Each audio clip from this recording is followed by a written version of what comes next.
Hey, this is Josh Thompson. Thanks again for listening. If this content is encouraging to you, it would mean the world to us if you would rate the podcast. Your rating will help more people find the show. You can also journey with us by subscribing to our channel. And if you share it on social media, please feel free to tag me and our guests. We appreciate when you share this podcast with those you know. We are believing it will continue to stoke the fire in people again. Special thank you to Landmark Coffee Roasters, a sponsor for this podcast. If you haven't tasted their coffee, you got to go check it out. They got the best beans in Southern California. Go to landmarkroasters.com. Type in promo code STOKEHOUSE to get 20% off. That's landmarkroasters.com.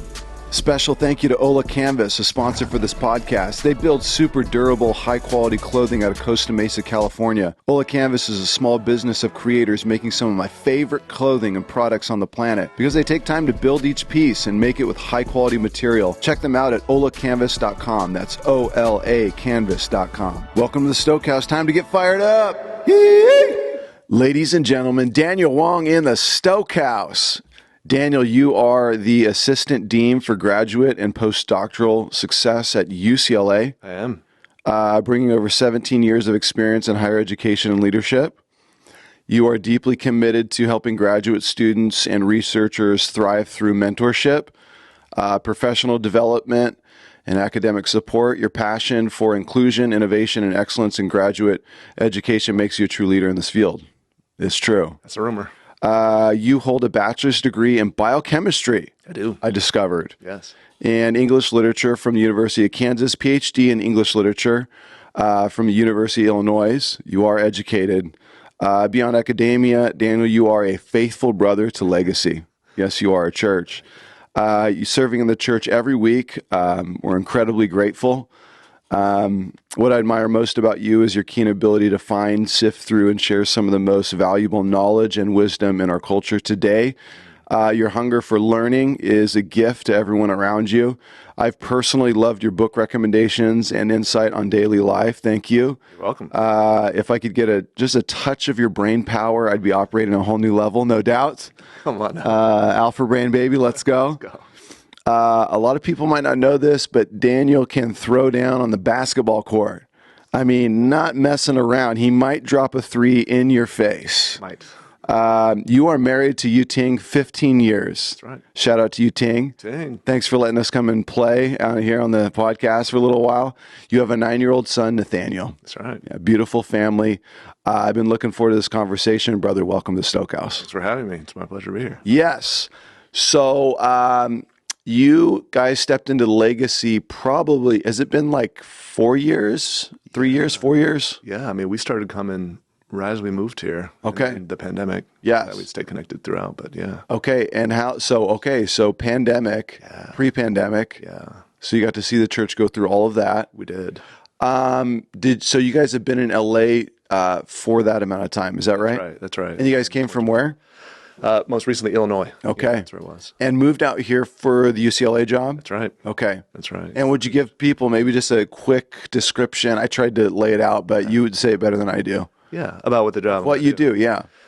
Yeah, it's actually a pretty new unit. So we are the first sort of graduate student success unit in the UC system, one of the first in the country. So our former dean, who just stepped back recently, kind of had this idea, bounced it off of me and my team. We're like, yeah, this is really, really exciting. The original idea was for her to just grow my former team to double it. I was like, well, I don't think that's going to work. There's too many people. I said, okay, I'll form this new unit if you'll consider applying for the job. So applied for it, got it. So our primary job is just to support grad student success in any way that we can. So we have a long-term view of what this looks like. From the moment that grad students enter their program. Helping them enter too, huh? 100%. Yeah. And support them all the way through that first year or two. They work with departments, work with faculty to train them on how to mentor these students well, how to advise them well.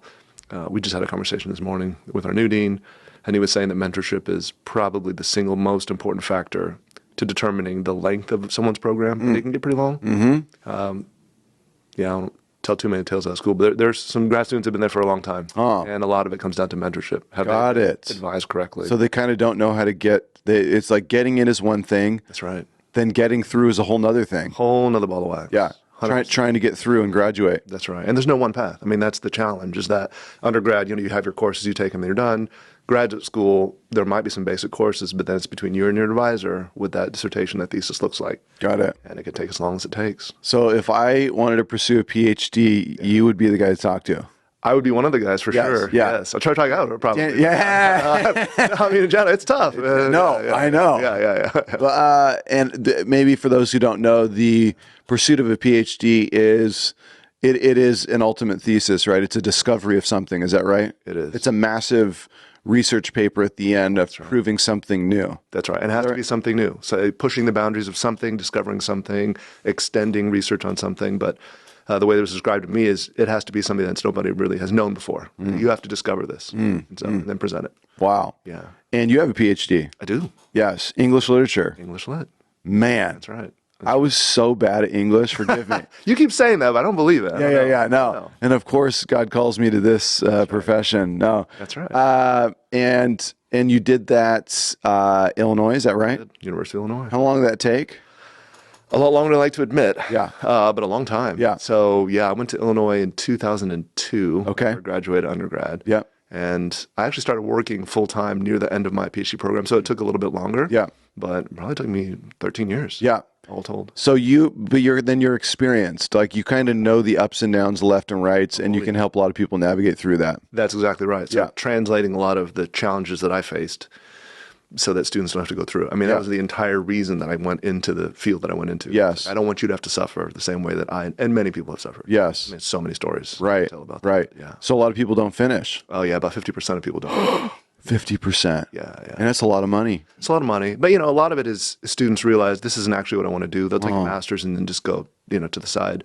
I tell a joke that in our PhD cohort, a lot of the students that stopped at masters, they were all the smart ones. It's like, well, I'm going to go to law school. I'm going to start my own business. And we kind of joke that those of us that stayed the rest of it, we weren't the smart ones. We were like, well, we keep doing what we're doing, keep our heads down, But yeah, a lot of people don't finish. Yeah. And sometimes it's okay, We had a brother at the Well, the college ministry long ago. Oh, yeah. His name is Graham Cron. Okay. He's in heaven now, sadly. But he finished his PhD in under 3 years, I believe. That's fast. That's really He was a physicist. Oh, yeah. And he pursued superconductors. Oh, yeah. And I remember having extensive conversations with him about it. And he was blitzing the program somehow. I don't know how he hacked it, but it was like, Aaron, by the time he was like, he had a PhD by the time he was like 24 or something crazy like this. 23, 24, I don't know.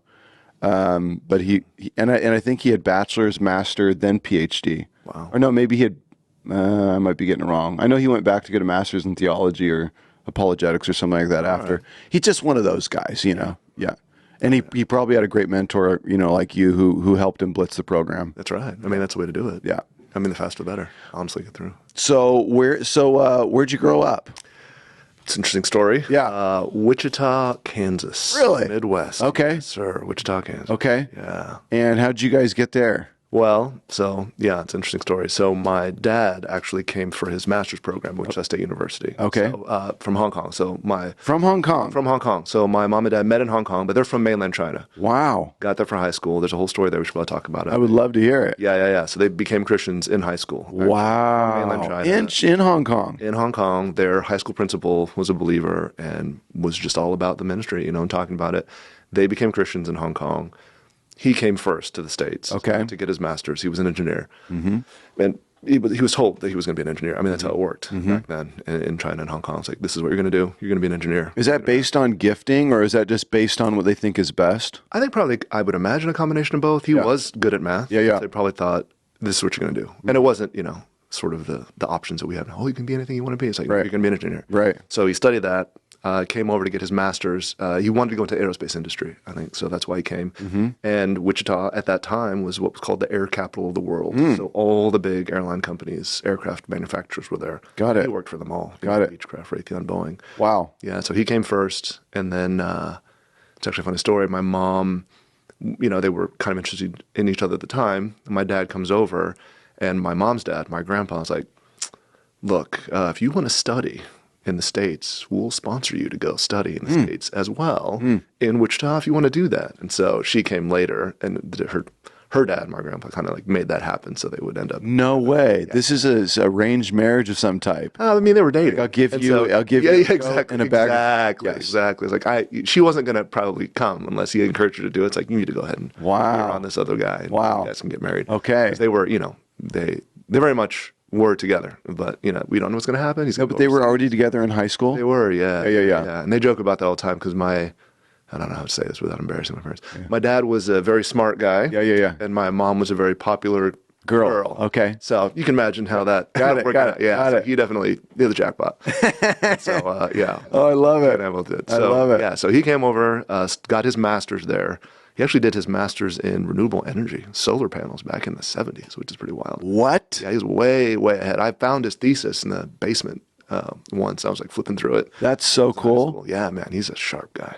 Really sharp guy. Yeah, because it really hasn't taken root until 2010, like it really came on the scene. Yeah, he was way ahead of the game. 10, 15 years ago, like it really started showing up. 100%. I mean, I remember reading his master's thesis, and he's talking about like peak oil back in the 70s, and we're still not even there yet. But yeah, so he's working on all that, and then he ended up going into the aerospace industry.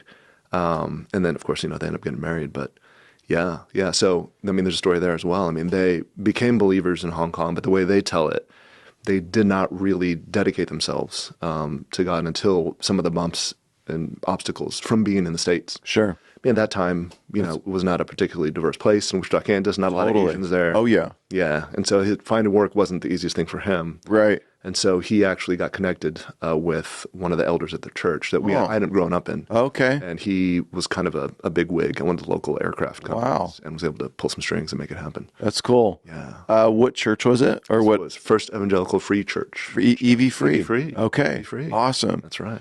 And you said your parents grew up in mainland China. They did. Okay. Yeah. And were they raised under any type of religion or belief? No way, man. No Really? way. Not at all. So just kind of like atheism or some form agnosticism? Maybe traditional, ancestor stuff. Yeah. Right. So, but nothing formal. And at that time it was, straight up. Yeah. It was China. So coming to high school was really unexpected that they would even become Christians in Hong Kong.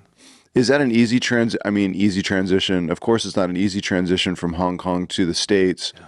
But was it easier back then to come from China to the States? That's a good question. My dad's told us his story. It's pretty wild, actually. So he was the youngest of six. My mother was the oldest of six. It's kind of crazy. Wow. But he lived in Shanghai, born and raised in Shanghai, and I visited it. Oh, wow. And I mean, you're talking about leveling up. I mean, the house that I visited when I was in elementary school, and a couple times after that, then didn't have indoor plumbing. They didn't have heat, AC, central, nothing. Right? So he's like farm, growing up on a farm.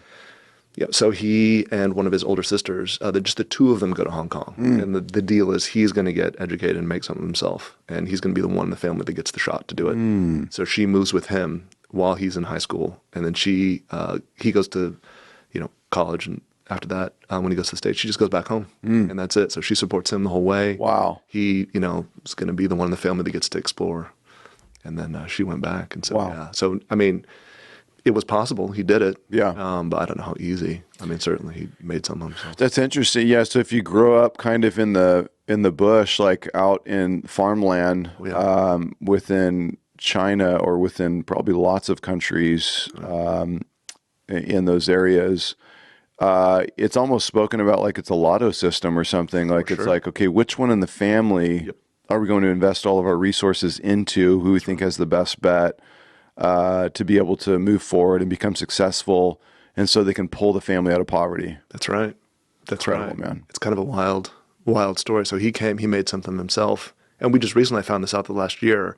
It kind of ended up working out because a lot of the land that his family owned and all his older brothers and sisters, when the government now wanted to develop Shanghai, they're moving away from Hong Kong as sort of a former British protectorate, and we want Shanghai to be the new.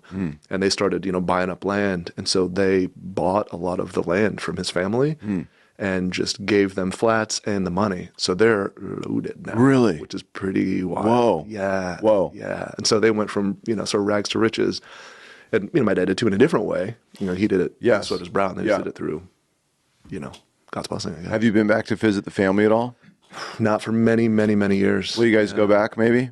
I don't know. It's a good question. Yeah. I mean, we never really got to know them very much growing up. Got it. We're in the States. Totally. And I went, 2 or 3 times when I was a kid, but haven't really gone back since. Is your mom and dad the only ones to make it to the States, or is there other people in the family who've made it as well? Yeah, so on my dad's side, he's the only one. On my mom's side, they're kind of all over, so I've got an aunt who actually married a German guy when she studied abroad, so she's in Germany. Okay. Other aunts in Canada. But she's the only one in the States at the moment. Got it. For sure. Wow. And so you grew up in a semi-Chinese household. Yeah, for sure. And you spoke the language? We did and didn't. So it did and didn't. Did and didn't. That's an interesting story, too. So growing up, my first language was actually Cantonese. Okay. Before it was English. Yeah. And the reason is... How many languages in China? Hundreds. Oh, really? Oh, yeah, it's hundreds. Is it dialect or is it actually... Okay. Well, that's the question, right? So some people say... I learned about this, too. Some people say dialect, some people say language, but they're different enough that it's a different language for sure. Wow. Yeah, for sure. So my parents met in Hong Kong where the primary languages are Cantonese and English because it was a British protectorate. Yeah. And so Cantonese was each of their third language. But because it was a language when they met, that's a language they spoke at home. And so I grew up speaking Cantonese. Okay. And this is my brother. Shout out to my brother Tim Wong. Tim Wong. Tim Wong. I want to meet Tim Wong. Oh, you should. He's a boss. Sounds like a legend. Surgeon. Okay. Surgeon. Big time. Okay. Surgeon, mountaineer, Fun. X Games kind of enthusiast. Fun. Yeah, he's crazy. Okay. Yeah. But as soon as he's born, Chinese out the window. I'm just talking English to him all the time. Yeah. And so... This younger brother? Younger brother. Okay. 3 years younger. So how many siblings? Just the one. So just you guys? Just the two of us. Okay, fine. Yeah, fighting and scrapping the entire way. Yeah. And so you're speaking English to him? 100%. Yeah. 100%. And that was our parents' thing. So kind of the way they presented to us, and we have some suspicions of why, because it's a challenging time there to grow up in the States, being Asian. They said, just try to be as American as you can be as fast as you can be, And so they didn't really push us to speak Chinese at home. And we kind of regret it in hindsight, but at the time they had the reasons, which is like, we want you guys to just fit in. Fit in as you get in. And so neither one of us really did. We had tons of friends who went to Chinese school on the weekends. Their parents only spoke to them Chinese at home. But I think the decision that my parents made, which in hindsight was probably a wise one, is, we actually are pushing you in all these other areas. This is not an area we want to push you because we actually want to have a relationship with you. And we want to be able to speak with you in the language you're comfortable with. And I think that was part of the thought process. Yeah. Because we want to know you. Yes. And we don't want to push you away. They're already pushing us to study and practice our instruments and stuff. We're very Asian. Do you still have foundation in it? In Cantonese? Can you speak it? Can you not really hear it? I can hear it. Okay. If I hear it enough, I'll start to be able to pick it up again. But it's a hard language to learn, man. So I think Mandarin Chinese has 4 tones, the tones. So is Mandarin and Cantonese, are these two completely separate languages, or they cross over at all? No. I mean, the same writing system. Oh, same writing. Yeah, but the sounds, again. So Mandarin, so each of I don't know if you know about the tonal languages. Well, a little bit. I've heard about this, yes. Yeah. That's the tone is the issue, right? That's right. So in Mandarin, my understanding, there's 4 tones per, character. In Cantonese, there's 8. 8 tones. So the same word can be pronounced 8 different, ways. Wow. And so they use the same writing, but it sounds completely different. If you heard the two side by side, you wouldn't think they were even remotely the same. Yeah. Got it. Yeah. And you had mentioned you guys grew up playing music. We did. What'd you play? Oh, I started on piano. No way. Years old. Yeah, Yamaha piano music lessons. Dude. 5 years old. I just got a Yamaha piano. Yeah. No joke. It's like a 1970s too. There you go. It's pretty sick. No, yeah. I kind of miss it a little bit. Yeah. But so you grew up playing? Were you classically trained? Or? Classically trained. Yeah. Yeah. Grew up playing piano. My mom, I remember going to the lessons and, we're playing on little fake keyboards. Yeah. Tapping out rhythms on little, shaker, that kind of thing. But I kind of moved away from it a little bit to the violin. So I fell in love with the violin. Did you really? Yeah. What? Yeah. Daniel Wong, you play violin? Do. Yeah. Come on, dude. You got to bring the violin in here, baby. Sometime, yeah. We can do it sometime. I want to hear. We can do it sometime. Okay, here, Chris, go grab the violin. That's right. We actually have one prepared for you right now. That's right. That's right. I'll just bust and it ready out. to go. That's right. But I was deep into it. So played it all the way through college. I got a scholarship to play it in college. Yeah. Yeah. I helped to pay for college a little So you can read music, no problem. You got all that. Yeah. For sure. So do you still pick it up from, so wait, are you violin, viola? Violin. Okay, Yeah. Classically trained violin. Proper violin. Yeah, Okay. that's right. My brother and I both. Yeah. Whoa. Youth orchestra. Tim too. Yeah. Tim too. We were both concert master of the youth orchestra. The Wong duo. That's right. I want to hear this. The battling fiddles. That's right. That's right. Dude, that's fun. Yeah. Yeah. So you guys both grew up playing. So some foundation in piano. Yeah. When you look back on your training, what did you take to the most? Like, were you in a class or were you with a private teacher? And okay. Yeah. And this is since you were young? Since I'm young, yeah. So I started piano, I think around 5 or 6. And we had like group lessons, but I also then had private lessons. Miss Judy, shout out to Miss Judy. Miss Judy. Piano lessons, yeah. But then, so for a time I was doing piano and violin. Picked a violin in school. Okay. So, I mean, looking back on it, it's kind of wild. I went to a public school and they offered music lessons to every kid. So we'd have music class, every week, 5 days a week actually. And so they would issue you a violin. I was like, oh, I'll do violin. My friends do violin. Wow. I did it because my best friend at the time was going to do violin. I was like, I don't know anything about that. Sure, I'll do that. And he quit immediately. And I stuck all the way for like the next 17 years and stuck with it and really fell in love with it big time.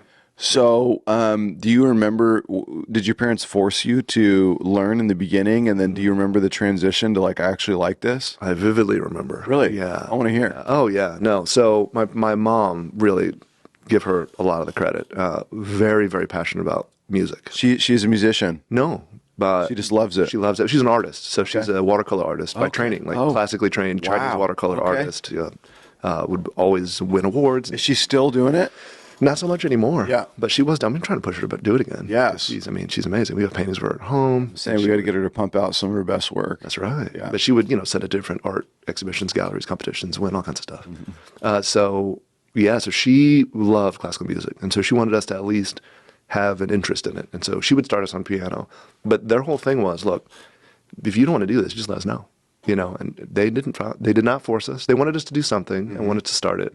And my brother and I both played it, and it was rough. There was a stretch, and my mom feels bad about doing this now. She's apologized to me, but she used to make me get up before school to practice the piano before school, before I, and so it was the thing, I got to get it in. But my school at the time, it would start pretty early, so I had to get up. I'm talking about earlier to start playing this one, So, but I enjoyed it, and so anytime I kind of wasn't practicing for a while, my mom would say, "Well, okay, if you don't want to do it anymore, we'll just quit." I was like, "No, I don't want to quit. And we really just loved it. We really just loved it. Yeah. And when did it click? Was it junior high? Was it high school? When did the lights turn on? You're just like, I love violin. Like, I want to do this forever. I mean, it's interesting for me. It's complicated because I do remember, and this is a story I tell people, that I loved the violin, have always loved it. But I distinctly remember when I was transitioning from just playing at school to my parents were like, all right, we'll invest in private lessons, which, I mean, it's not cheap, back then. We did not have money. Sure. But my mom and my dad were like, you guys, we're going to support this. We think it's important for you. So I went to a new private lesson teacher, fantastic teacher. And I remember seeing another student there that I recognized because I'd seen her at other events that we'd played at. And same teacher, but she was ahead of me and very good. And I remember thinking in my head, because I'm a kind of competitive person, one day I'm going to be better than you.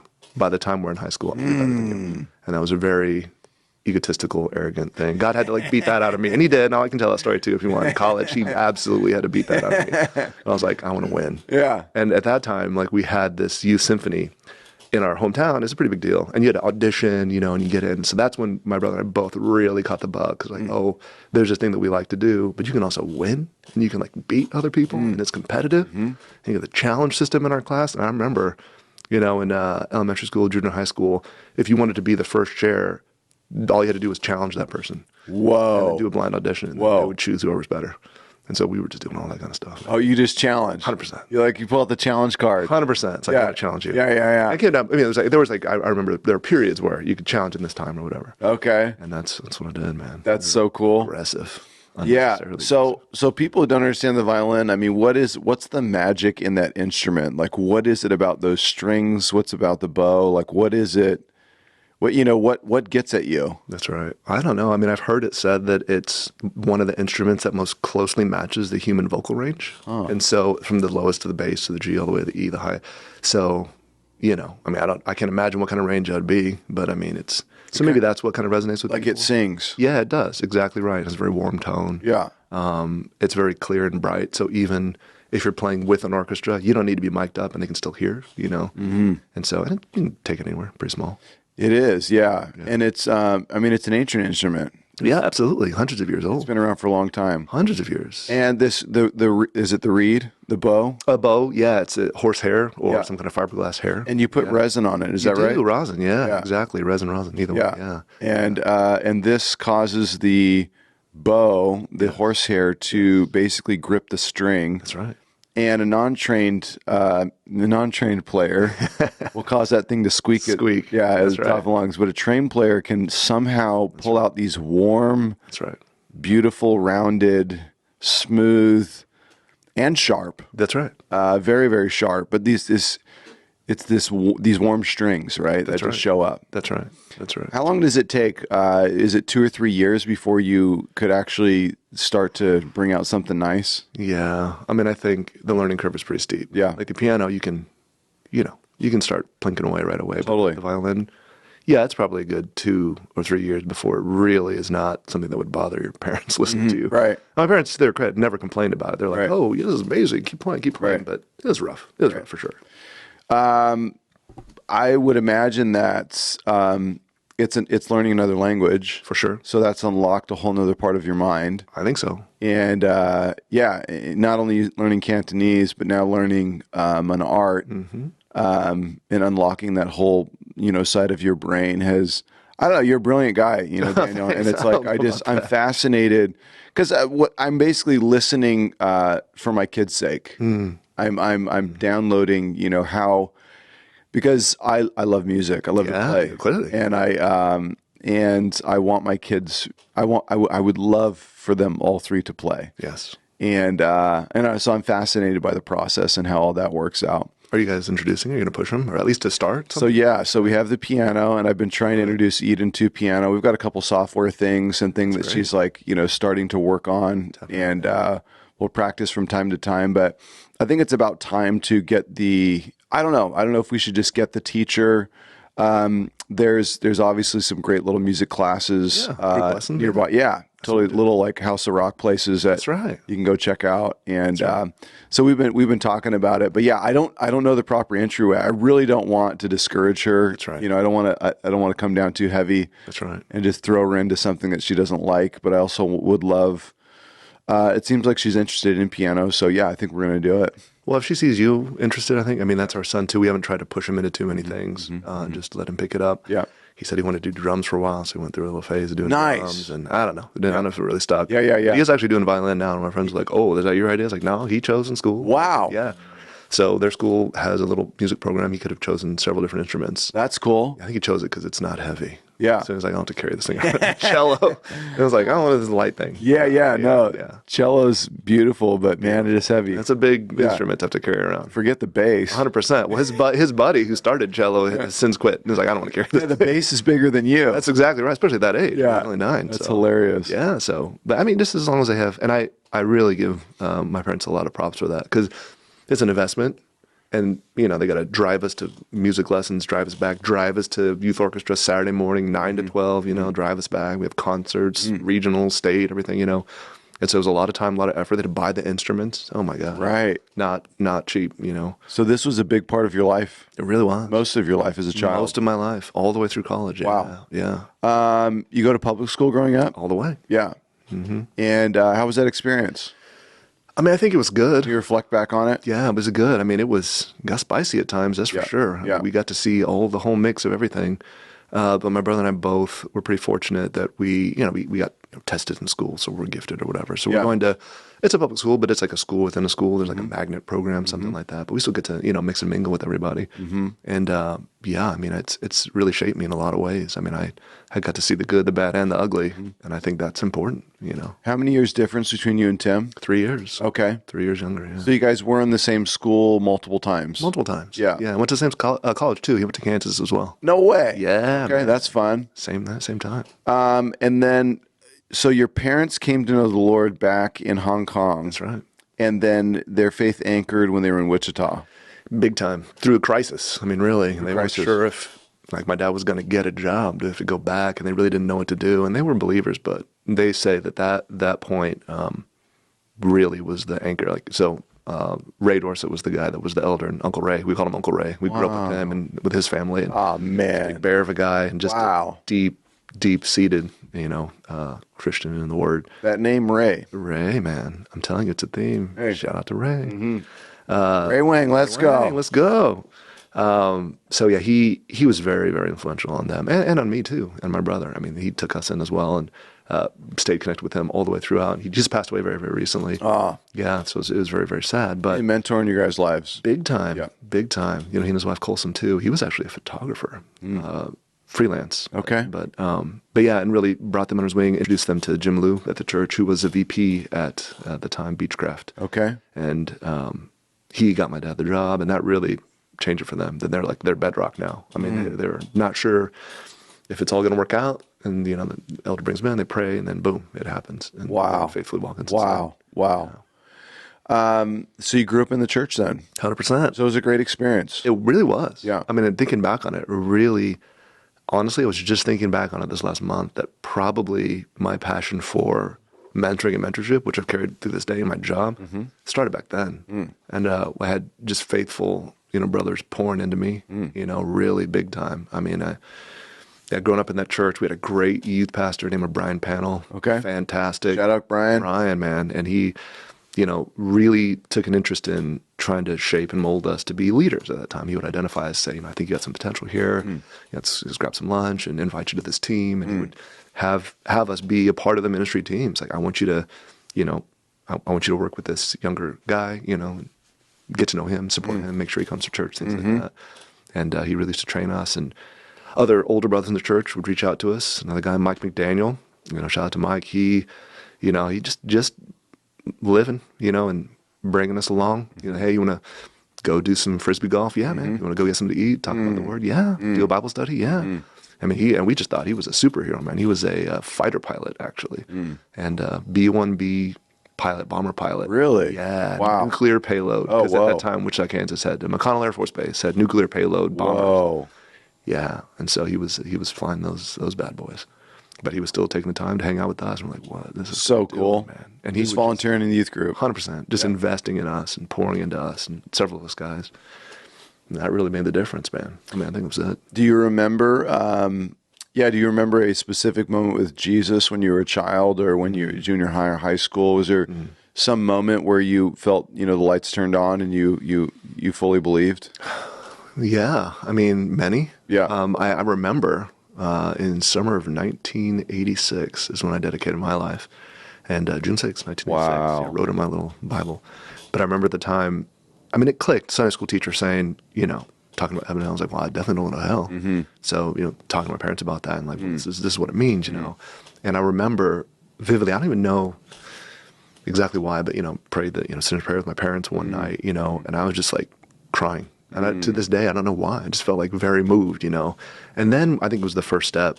But even after that, I remember I'd be playing, like making my pair of airplanes. All of a sudden I stopped for a minute. I was like, let me just pray again. Let me just make sure. Let me just make really sure. Totally. Right, I'm going to pray and say, look, I want to make sure I'm on the right side, Yeah. And so, I mean, it sunk in, but it took time to really, Sure. really, really sink in over Yeah. time. A lot of people pouring into me and Yes. investing into me. And different, milestones along the way. Lots of different stories of God just showing up in big ways, So, yeah, I mean, college was the time. That probably is the most vivid time, I think, where I felt really connected because it was just such a crisis. I mean, college was rough, man. Starting out was really, really rough just because of me. I mean, I was just making just dumb decisions. I mean, I remember, I tell this to people all the time, like I was just such a proud, prideful young person. It's like, I'm good at the violin, I can do this, play sports, whatever. And I remember in high school just being such an idiot, man. Like I was a good student, the straight A's and everything, except 2 classes, chemistry and math. I struggled with chemistry and math. Huh. Yeah. And so I got like a B in chemistry. I was like, I can't believe I got a B in chemistry. Yeah. And then calculus, I got a B. Right. So I'm like, everybody's like, what are you going to do when you go to college? But I love English. I'm passionate about it. Doing great in English classes. And I'm like, yeah, well, what are the 2 things that are the biggest challenge for me? Well, it's chemistry and math. I'm going to be a chemical engineer. Right. I'm going to take it head on, man. Okay. I'm going to dive into that, Wow. like the 2 weakest points. Dumb. I was like, I think I can do this, man. Right. I'm going to not let it beat me. Yeah. And boy, that was a rude awakening. You get to college, a whole different levels, you Right. know. And I made it through, but it was not easy. It was not easy, and just kept butting up against it. It's like, this is not natural for me, but I can do this. Right. I'm smart enough to do Wow. this, And God really had to break me down during that time. So, chemical engineering. Yeah, I started in chemical engineering. And what's the practical play out of that degree? Well, a lot of people go into the oil and petroleum industry. Huh. Yeah. Or you can shift over into some of the manufacturing stuff or nuclear engineering, build reactors, things like that. Mm-hmm. Yeah, but I knew right away it wasn't for me. The very first semester, I was like, this is not it. So I remember sitting down at the dining table with my dad, like, all right, this is what I want to do. Let's figure something else out. So we opened up the course books. Like, what is the major that you'll lose the least amount of credits? And so, because we're thinking about fine ounces, right? Yeah, totally. And I had a free ride to college, which is very, very, very, very grateful for. Awesome. I had all the stuff. On violin? Some violin, some just because of test scores and stuff. Yeah. So it was national merit, and so I got a free ride that way. Wow. Yeah. So Incredible. I know. It was really a blessing. I don't even know why I did it in hindsight, because all my friends were like going to Cornell and Rice, all these private schools. At the time, I remember thinking, that's kind of expensive. I'm going to get paid for. So I went to this high school program, international baccalaureate program, where I was like, you got to go Ivy. You got to go Ivy to make us proud. Right. I'm like, no, I'm going to go state, but they're going to pay me to go there. And they're not impressed by that. Right. But looking back, it was the best decision I could have made, because college is No debt. dumb expensive. Yeah. But no debt at all. Like, they paid me. They paid me a free room and board, free college, and I got a stipend from the extra fellowships that I got. And turns out you don't need the big degree. As it turns out. From the big school. You really don't. I'm sure there's some connections in there, no doubt, that you make, and some people hit the jackpot. But For sure. that's basically what you're paying for in the end. That's just a name. And you hope that those jackpots that you hit end up paying off your loans. It doesn't take you 20 years, right? That's exactly right. And we have this conversation with our son too. He's only 9, but look, you gotta, college is very expensive, so you have to think very carefully about why you want to do it. Yes. And so it is funny that a lot of my colleagues in higher ed, we're like the most cynical about it because we're in it. Sure. It's like we know what it is and what it isn't. Right. Like, oh, you work at UCLA? I'm like, Right. It's fine. Yeah. UCLA's fine. Yeah. It's a good school. Yeah. Like, I don't know. Yeah. I don't know. I'm like breaking the bank to try to get my son into UCLA. Totally. Yeah. That's not what it was for him. Right. So we switched to biochemistry. We're like, all right, this is the thing that lose the least amount of credits. I can keep going. I can keep making progress. I didn't really love that either, honestly. It was a challenge every day. That was a humbling moment. So like, okay, this is the first time I had not been able to do something that I wanted to do. I had failed in something in my mind. I'm not doing great, and I'm not getting straight A's, and I'm having to study a lot, and it was very humbling. And So you had to push through. Had to push through. With a season of endurance. That's right. Well, I thought I was going to be a doctor. And so, it's like, this is the way to do it, is to go through. I don't even know why, honestly. Right. And like looking back, my parents like, we never really pushed you to be a doctor. I was like, I know. I don't know why I thought I had to be a doctor. So we kind of joked that my brother, he went all the way through. Okay. And so, he's a doctor. So they got their doctor. Yes. I'm the different doctor. Yeah. The fake doctor. Yeah.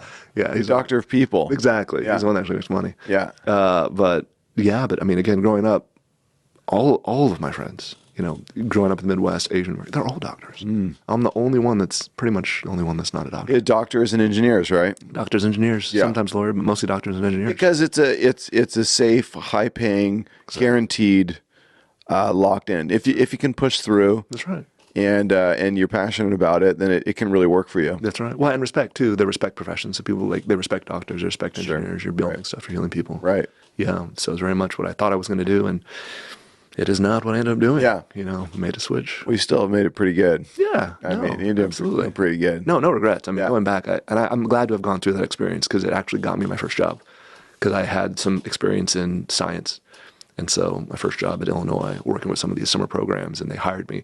It actually worked out because in grad school, decided to go for English, right? Which is a whole other long conversation with my parents about that. That was a lot of, they just understand what I'm doing. They don't know what it is. Right. I'm like, I want to shift to be a Ph.D. in English. I'm like, why?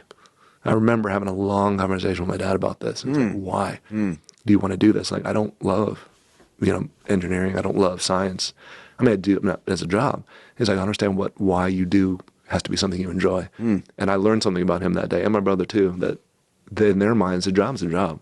You just do it. And at least for me, I had to be honest with myself. I have to really be passionate about what I do. I feel you're the same way. Yeah, I have to really enjoy it. I have to really care about it. I have to believe in what I'm doing. Totally. Because I'm spending so much time there. But I realized, no, there's different kinds of people in the world. Some people, they just punch in, punch out. My dad, I think he kind of undersold it because he does enjoy math. He enjoys engineering. Totally. He was naturally gifted that way. 100%. Yeah. But it's not like he's, jumping out of bed to get out to work. Like, I'm so excited. Sure. But he could do it, and he could do it very well. Yeah, but if he was terrible at math and he had to pursue engineering, this would be a problem. It would have been. He would have still done it. Yeah. Because he's just a grind. I mean, whatever it was. Sure. He would have just done it. He's hard worker. 100%. Yeah. 100%. Yeah. Self-made all the way. Yeah. And he modeled that for us growing up. And so I know you talk about that a lot too with your kids. And that stuff sticks, man. Like I don't remember a single conversation where he said to us out loud, the way to be successful is you have to work hard. He just showed it, man. He just showed it every day. They just saw Dad doing it. 100%. And they just took it on. 100%. Yeah. 100%. And just a person of integrity. Yes. And so anything he did all the way. And that was the thing. Like he just committed. If he said he's going to do it, he's going to do it. If he's going to be elder in church, he's going to do it. If he's going to be deacon, he's going to do it. Wow.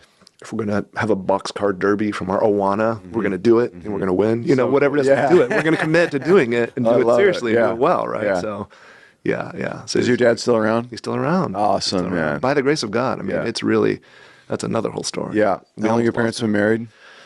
Since the 70s, man. So it's over 50 years. Yeah, getting up there. Yeah, close to 50 years. Getting up there. Oh, praise God. Praise God, man. What an example. And a testimony. I mean, both of them just pouring into us and just raising us in that church. So sports in high school? None. Wait, where'd your love for basketball come from? Probably because I was prohibited from playing it. Yeah. No, our parents were like, sports is not. So we're not doing sports. We're doing music. And we're doing academics. And academics. Yeah. That's going to be your meal ticket. Interesting. And they let me run track 1 year, I think, just to beat it out of me. Got it. Because my best friend has run track, captain of the team. So you should run track. In hindsight. Yeah. Like, what was I thinking? Yeah. It's terrible. Yeah. The worst, just running. That's my least favorite thing to do, and that's all you do. But brother and I growing up, growing up in the Midwest, we didn't have a lot of the video game systems. So we are playing outside all day long, playing basketball with the neighbor kids. We just were obsessed with it. I'm obsessed with basketball since I'm young. Got it. Yeah. So street ball. Street ball, man. Street ball. Elbows. 100%. Yeah. Buddy of mine I grew up with, he's now a professor of video game design at UConn, named James Coltrane. So okay. We used to grow up together. And we joked that. Video game designer. Yeah, video game design, professor of video game design. Whoa, very cool. Yeah. But we used to play ball a lot. And we always joked, went to college too, KU. And if we ever just wanted to throw it all away, we'd just be gym rats and play basketball all day. If we could ever do something and just be bums, I could play 3, 4, 5 hours a day. I'd be happy. And so now you guys are playing basketball online. Yeah, kind of. Video game. That's right. Connecting. That's right.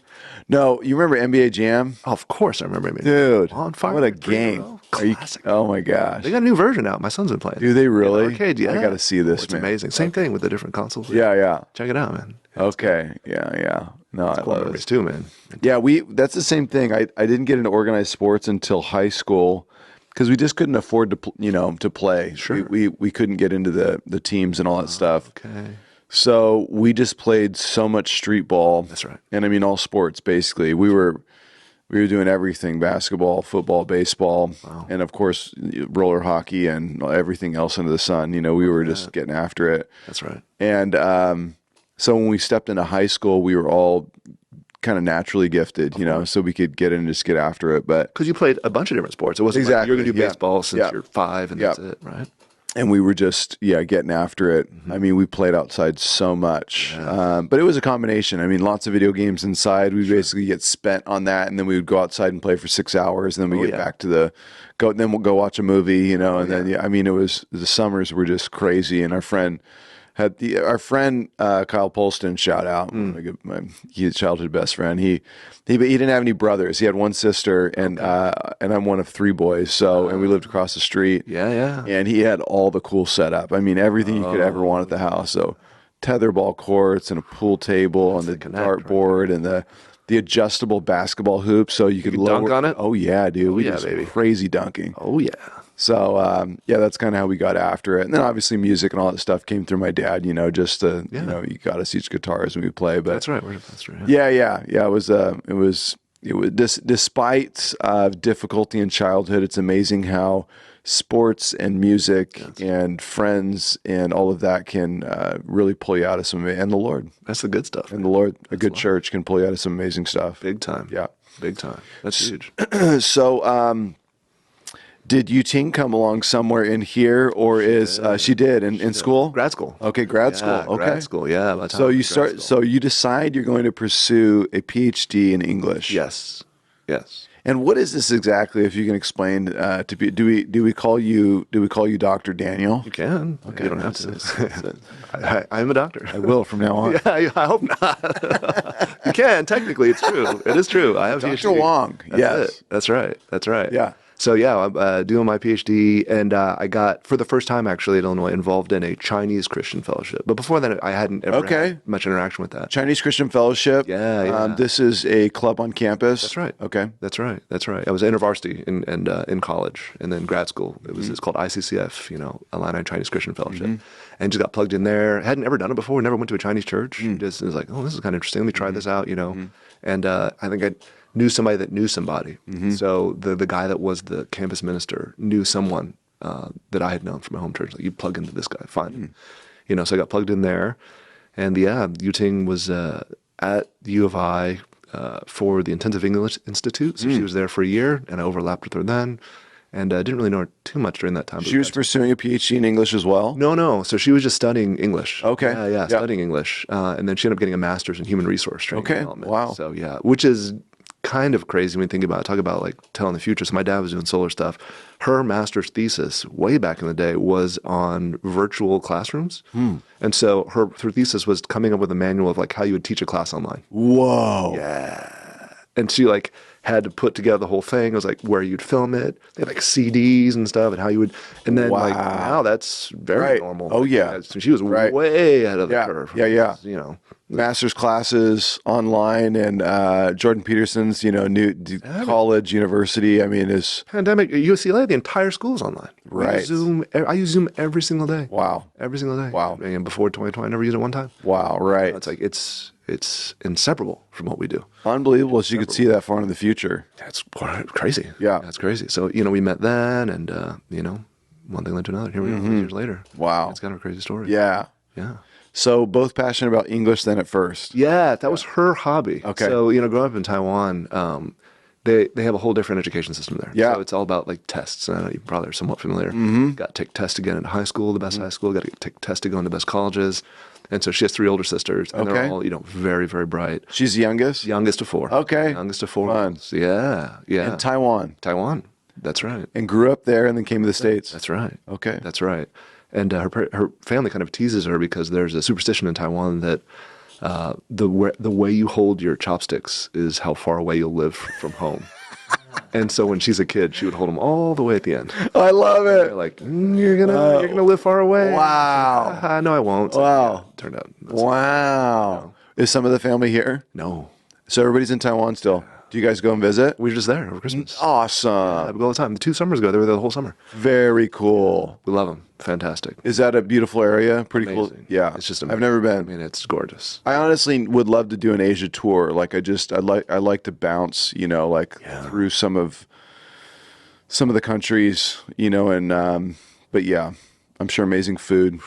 The views. Forget about it. Views. Are they mountains? Are they flatland? Are they beaches? Are they Everything. They have it all. Yeah, for sure. I mean, Miali is where she lives, so it's not in Taipei, but it's South Taipei. But they're close to the beach. She lives surrounded by mountains, covered by, it's a tropical, so that's like green trees, mountains, rivers, streams, everything, so. Yeah, where she lived in her hometown, they actually had to end up doing some like a big like water like canal because they used to flood all the time, and so she used to be very afraid when she was a kid that flooding was going to happen. So, but now it's all dry or whatever. They have a dam or something like that. But no, it's a gorgeous country. Pretty hot in the summer, but it's tropical, so everything you can imagine. It's cool. Nathaniel gets to go and see it as well. He does Experience it. He does. He loves it. Runs Does around. Grandma and Grandpa still around out there? Yeah. Absolutely. Very cool. Still around. Still doing well. Man. Yeah. I don't know. There's this connections to other cultures, and it's just so important. It's like if books deepen your mind vertically, traveling and experiencing other cultures widens your mind horizontally. I agree. Your perspective grows so fast. Yes. When you just get outside of your world and your bubble. Well, I remember you talk about moments where sort of encountering, Jesus, encountering God. I remember when I was in college, I just took a flyer and I'm going to go do a mission trip in Kenya. So back then I was, pre-med. Oh, wow. So I was there for 7 weeks, and I don't know why. This didn't dawn on me before. Kenya for 7 weeks? 7 weeks. Wow. Medical missions. Oh, yeah, that's a traveling long time. over and doing stuff, yeah. Oh, wow. It was great. I mean, it's still, just heard from one of the guys that was my roommate on that trip last month. He just messaged me, like, happy birthday. I haven't seen you since the Kenya trip, Wow. Yeah, it's like, remember being your roommate, had such a great time, Wow. But I vividly remember, worshiping, in like this slum, and these people like, worshiping the most amazing worship music. Yes. They were all in, Yes. But I remember thinking, wow, they worship the same God that we do, and it just hit different, it's like, wow, that different culture, different place, different language, but it's the same God. Like, yes. That's wild. It is powerful for an American if you think about it. It's so powerful. That's right. Because, we're spoiled, man. We have so much. Yeah. And when you go to other countries and you can just see, of course, the people know that they don't have as much as America or as much as we do in all kinds of third world countries. But at the same time, they're living in it. It is their real life from, day to day. And they're not necessarily, I don't know, I guess it's shocking to be standing shoulder to shoulder with them. And like you said, just worshiping at the top of their lungs, keep blessing the Lord, keep loving the Lord. They try to encourage you. That's right. And you're just like, whoa, like it does, it shatters your horizon like very quickly, and you start to see differently, because you're like, man, having the Lord is the most important thing. The joy of the Lord is our strength. Yes. And it's very evident in these people. Very evident. And if you haven't been on a missions trip, especially when you're young, man, you just should go. Go. Just go. Just go. Go. I mean, there's no downside. I mean, it changed my life. Really. Yes. The way I think about everything, everything. I do remember they warned us coming back, you're going to have some reverse culture shock. I'm like, what is that about? And just being around all the people. And I remember getting off the plane, and one of the first buildings I saw was like a Petco. And I was furious. I was like, what is this? Right. We have this. Right. And they don't even have groceries. Totally. They have a whole warehouse just for pets. Yeah. It blew my mind. I was furious. Little pet houses, little pet treats, little pet cookies, Nothing wrong with that. I mean, pets are amazing. Yeah, no, I know. But I mean, just like the how far we can go with it. Yeah. like the abundance. Little pet mansions. 100%. Yeah. And like, that's not a problem. It's a thriving business here, So Yeah. And that was not. I didn't see any of those when I was in Kenya. There weren't pet stores. Totally. Yeah. No. So Illinois. Yeah. What part?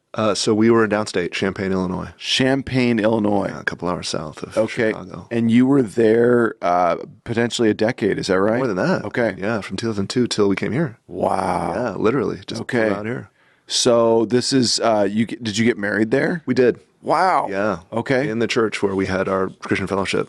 Pastor Mike McQueen married us. We're still in touch with him to this day. Very cool. Got married there. Yeah. And obviously got your Ph.D. there and then stepped into work there. I did. Yeah. In the grad college. Actually, so it was, I never intended to go into the field of work that I'm in now. I just want to be a professor all the way, all the way. But every summer, need a little extra money, get hired to work for the grad college. They have all these great programs, summer research opportunities. So they bring in college students that thinking about grad school, you get connected with a professor, do research in a lab, do research with them, get the bug, and then apply for grad school. So like, okay, I was first hired to teach writing because that was my skill set. Okay. But science writing because I was a science background. Yes. And so I would teach that. And like, well, you're doing great. You want to take over one of the small teams of students. Okay, I'll do that. It's like, okay, you want to work with this other program. Okay, you want to take over this program. Okay, and I remember having a conversation with one of the coordinators at the time because I knew that he wasn't going to be doing it the next year. And I was like, well, who's going to do this next year? It's like, maybe you. I was like, no way. Wow. I'm never going to do that. I want to be a professor, And I didn't, but a couple years later, I remember just talking to Yu-Ting, like, I love doing this. She's like, well, why don't you do it then? I was like, I don't know. I don't know if it's, at that time I thought like, well, I'm getting this Ph.D. and my whole committee is telling me you got to be a professor. And in my mind, that was it. But I realized a lot of my journey was just accepting kind of who I was and what fueled my rocket ship. And that is what got me excited. I mean, I love doing research and I love teaching, but in my spare time, I wasn't thinking about research. I was thinking about how can I tweak this program? How can I improve this thing and really make it better for students? If only we could do this, this, and this, we could really make a big impact on campus. So your passion is helping students, helping young people, mentoring. For sure. Yeah. 100%. Yeah. I tell people all the time, like, why do you work in higher ed? It's like, well, I mean, until grad students start growing up other places, I'm going to be at universities because that's where they are. Because as a population, I really feel very, very passionate about grad students. I mean, they're in a lot of ways sheep without a shepherd. There's a lot of things they don't know. There's a lot of things that, we call it hidden curriculum. Like unless you've done it before, there's just so many hidden things that you wouldn't know that you had to do. And they're just lost. Faculty too. Right. And so the process is, we're pretty behind, I think, in the way that we do higher ed in terms of laying it out in a clear way so that everybody can understand it. Yeah, what do you mean by that? Well, so for a long time, it was just people that have done it, have kids that do it, and so if you're in the club and you understand, you can navigate your way or somebody will help you. I see. But if you're coming in from the outside, Totally. I mean, good luck, man, because a lot of it is just unwritten, but inflexible expectations. Like, you can't do this, you got to do this, you can't do this, you got to do this. Yeah. And so a lot of that can slow you down and trip you up, and it just doesn't need to. Yeah. But in a lot of ways, we're kind of old-fashioned. We kind of think, well, I had to suffer, so you have to suffer too. So it was hard for me, it's going to be hard for you. I see. And so I just thought that doesn't make sense. Yeah. Let's sort of cut down some of these barriers for people, and make it easier. I remember this. I went to Cal State for 1 year. Yeah, man. And which Cal State? San Bernardino. San Bernardino. Yeah. Okay. And I think I got accepted to Cal Poly, and I think it was in Fullerton. Yeah. And there were basically three options, and by the grace of God, I mean, I only had like a 3.0, 3.2, so my GPA, my SAT scores are all right. Sure. I just kind of goofed off and memorized stuff and just got through. See, there you go. And then nevertheless, everything was paid for, so I didn't have to pay for anything. That's it. So Cal Grant, Pell Grants, financial aid, all the things. That's right. I remember receiving a little check, each, whatever it was. But I do remember when I stepped in to college, I had no clue. And I didn't know what a syllabus was. I didn't know, for some reason, it just wasn't registering to me. I'm like, this is a whole new system that I do not understand. And I didn't have a coach. I didn't have a mentor. I didn't have anybody to tell me. That's tough. I guess the first in my family to go to school. First gen, let's go. I just realized that right now on this podcast. Let's go. It's so weird. That's right. One of the programs that I oversee is for first gen students. So you would have been in my program potentially. I needed to be in your program. Yeah. Trust me. Yeah. So, but I had no clue, and I just remember I love systems. I love figuring things out. I love practical steps. I like things to make sense. I would challenge teachers from elementary, junior high to high school. I would just look them in the face and be like, this is not working. Like, this is not, I'm the one. Yeah. And I'd be combative, because it'd be like, this makes no sense. Like, this is not, and again, I'm thinking, I'm not an academic. Like, I think I covet that. I think I wish I was a bit more. I think I wish my mind operated a bit more in that world, but I probably lean a lot more on intuition and gut feelings and, assessing a room and what's going on. And kind of maybe we're a little more street smarts. And that's right. And that's how I've navigated life. That's the thing. Somehow I was testing into these, yeah, these gate classes or these upper classes where they would try to enter me in so that because I was crazy at math like when I was a kid. So numbers were my friends. That's it. It came very natural to me. I wish.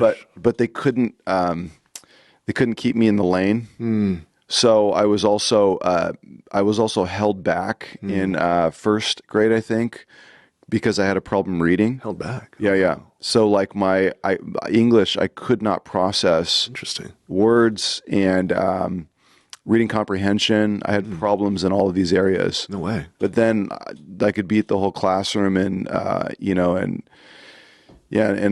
of arithmetic and mathematics. And so it was a weird thing. And then I was just I could make 50 or 100 friends like very quickly on campus. So I had these like kind of weird things going on. Anyways, fast forward to college. Yeah. I think I tried to break into academia and like because I thought it was the right thing to do. Sure, yeah. And it was paid for. That's the next thing. Next step. And so I just went and dude, I was just terrible. Yeah, it's tough, man. I did 1 year and I dropped out. Yeah. What happened was I was working construction on the side. Sure. I was working for a private builder. We were building houses in Corona.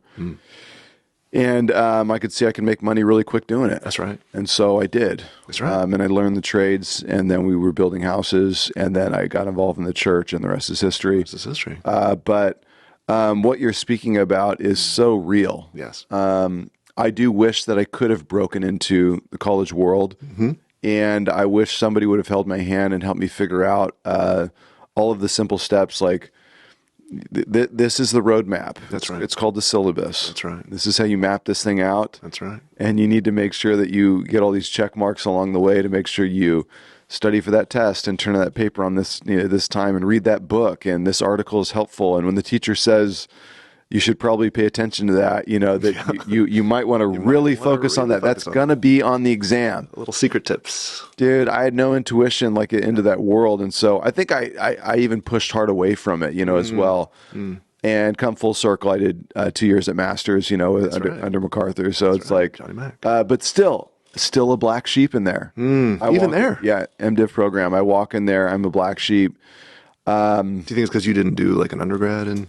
Totally. Yeah. Didn't do an undergrad. I don't understand the systems. I don't understand how it all works. So I'm navigating it. But the professors are like, no, Josh, like you got to stay in here. Like you've already planted a church. You're a pastor. Like we want you here. Need the credential. Yeah.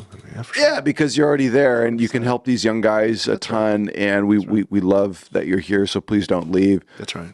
So I don't know if I was the best students, to be honest, but I did enjoy it. Yeah, I enjoy the forced reading. I enjoy just the thinking through all of these different ideas. Accountability. I think makes a difference. Even when I was teaching too, I remember as a TA, I would tell them we're going to have quizzes on this reading, but it's because if I don't give you a quiz, I'm not reading it either. So we're both going to read this, so we can have discussion in class, and then it's going to be the bare minimum grade, But having a syllabus.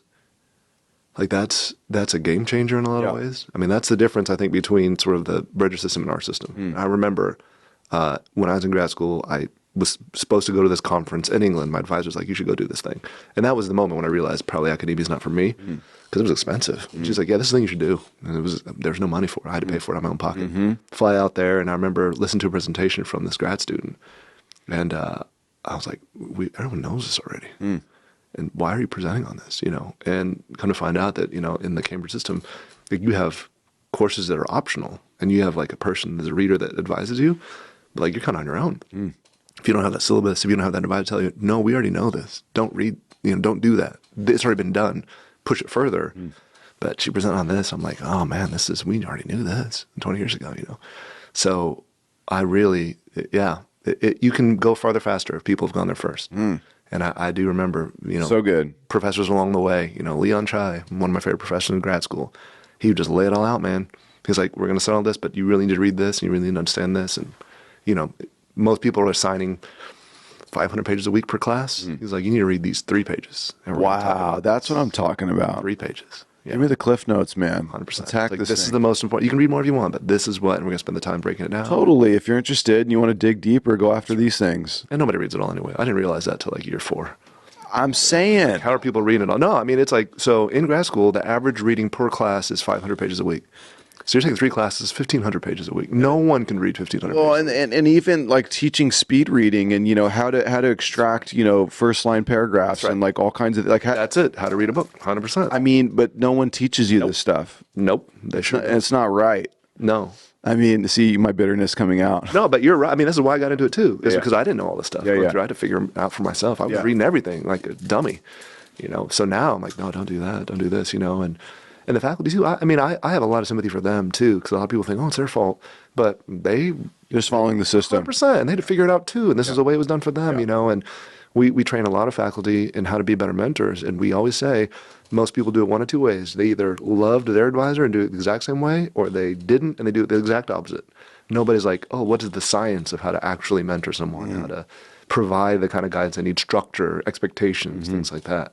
And it's an art and a skill, but it's not encouraged, it's not taught. They just throw these faculty out there. I mean, I used to think this all the time. I'm a grad student, I'm getting my Ph.D., I'm teaching undergrads. I wouldn't have qualified to teach elementary school students. There's no certification, there's no training to teach. It's just, you got 2 weeks to write syllabus, go teach this class. I'm like, I don't know what I'm doing. I have a passion for teaching, and I loved it, and so I took it very seriously. But a lot of people didn't. They're just like, well, this is the thing I had to do to make money. And so I'm just doing the bare minimum. I'm aiming at straight, mid-level reviews, C reviews.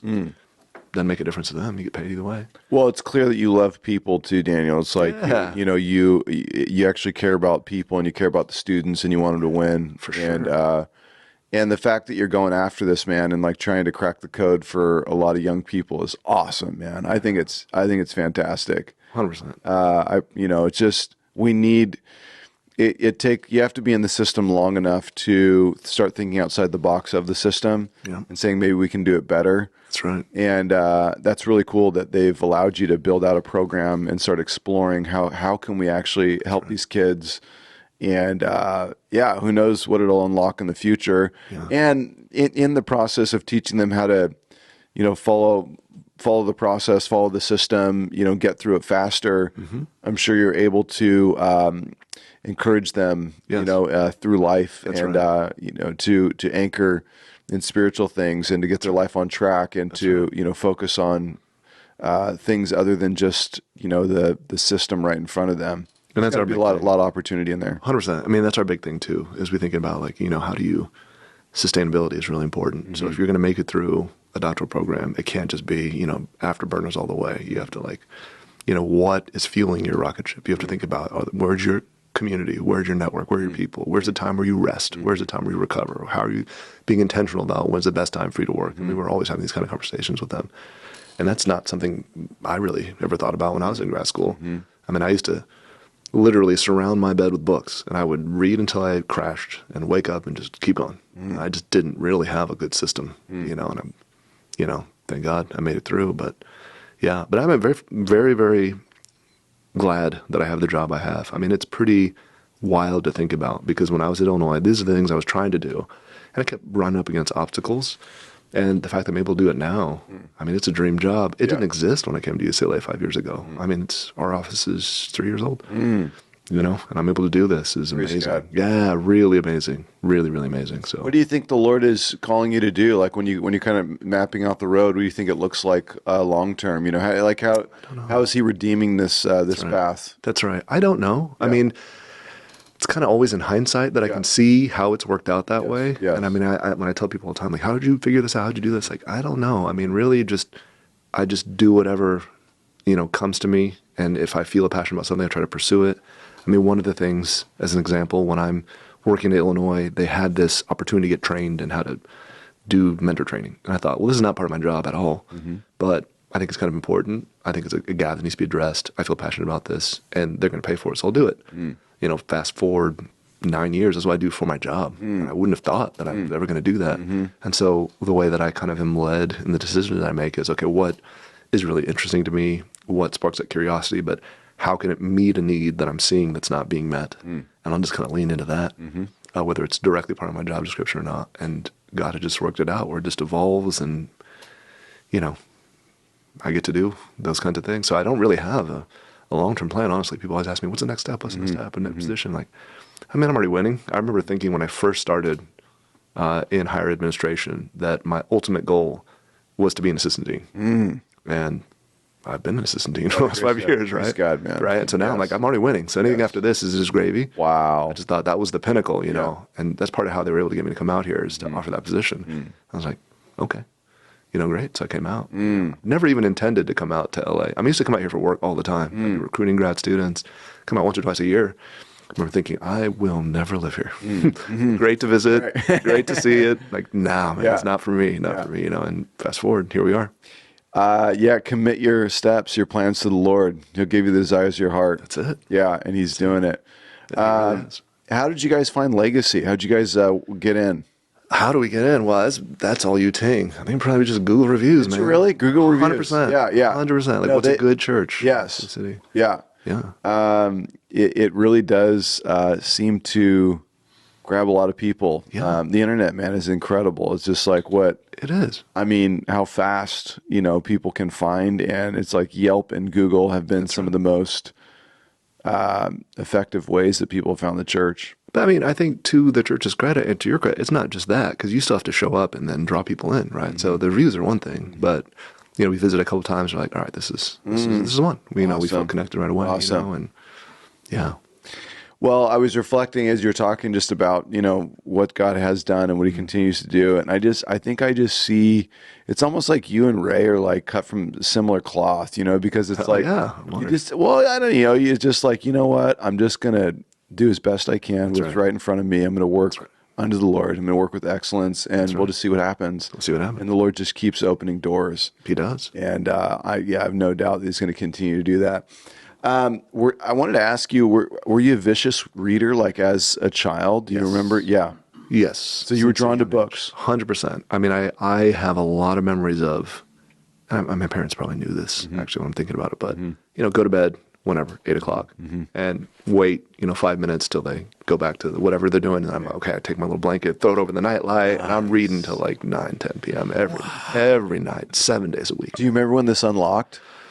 I've just always been that way. How young were you? Oh, I don't know. As soon as I learned how to read, man. Wow. Just stacking books up. I just wanted to read. Just wanted to read. And I remember, you know, I would ask for books for my birthday. That's what I asked for. I asked for books. I mean, yeah, some toys or whatever, but like I would be so excited to get a whole like plastic or paper bag full of books for my birthday. So what was your go-to? I mean, as a child, what did you love? Man, I love the Hardy Boys. Hardy Boys. All the Hardy Boys ministry. Okay. Encyclopedia Brown.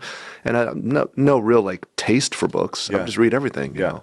But I really love those kind of stories. I loved Lord of the Rings, you know, when I was a kid too. Did you work through them? Oh yeah, 100%. Wow. 100%. Worked through all those, and the bigger the book, the bigger the challenge, the more I wanted to do it. You know, thick, big books, you know, and just get lost in them, man. And I tell Nathaniel that all the time.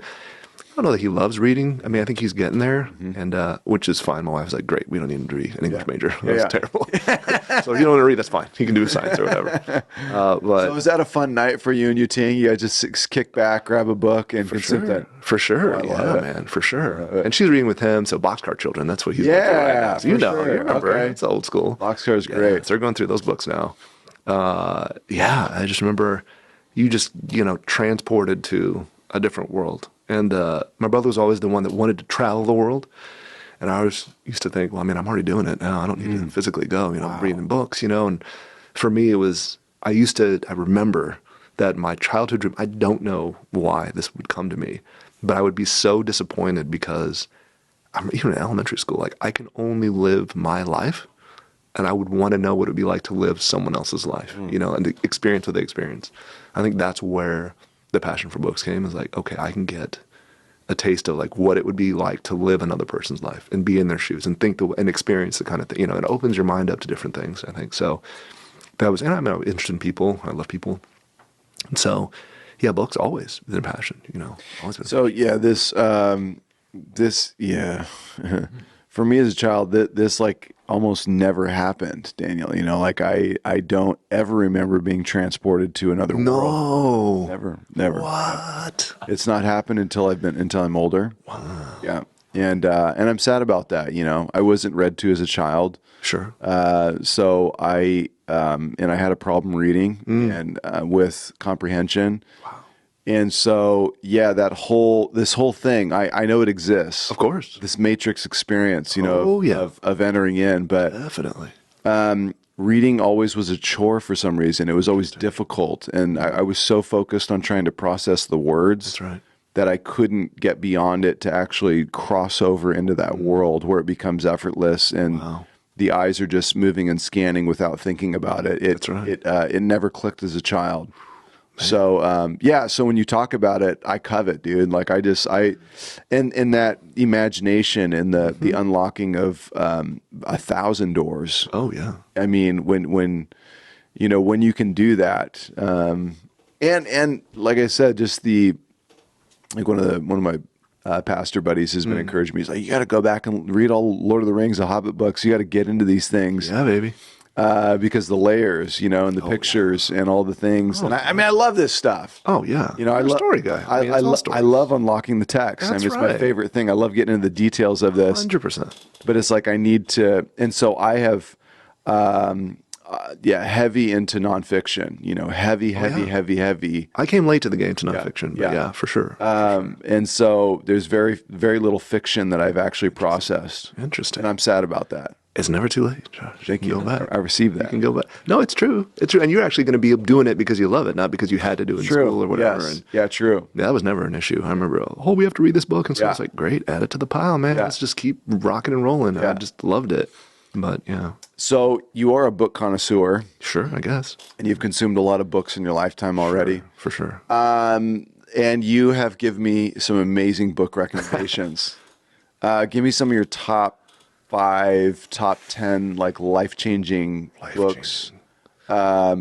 Fiction, nonfiction, just like I didn't ask you to. I should have asked you prior. I'm sorry. No, it's okay. Yeah, I got someone. The book. Okay, good. No, but yeah. No, because the book guys, I'll ask them. So they'll be like after the podcast, be like, dude, why did you tell me? So I could like really think through my library and like No, if I had to, I could pull. I got a spreadsheet on my phone. With all the spreadsheets. All my hobbies are spreadsheets. Okay. All my hobbies. Oh, I love it. Yeah, fiction. There's just impossible to know where, because it's about taste as well, like what you enjoy doing. Sure. Maybe one of the most well written, or like, like you're just like that book changes lives, or like brings out something in people. Well, the book that got me to be an English major was not even an English book. It was Les Mis. If you haven't read that one, and that just really blew my mind. Really, I remember reading that in college, and I was a biochemistry major, and thinking, boy, it'd be great if I could do this full time, read this kind of book, And at the time, I had this great. Never read it, but I've seen the musical and I've watched the movies. It's amazing. That book's even in the more depth, Wow. And I remember I had a roommate in college, Joe Klassen, grew up from middle of nowhere in Kansas, and he was he hated that book. It was hilarious. Why? I don't know, because he was a big fan of like English literature. Okay. Like, that was a rumor. It was like, Les Mis is the greatest work of French literature. Alas, he would say, alas. But no, I loved it, and just was obsessed with just the richness of the characterization and the turns of phrase. Yeah. What is it about that? What is it about that? Who wrote that?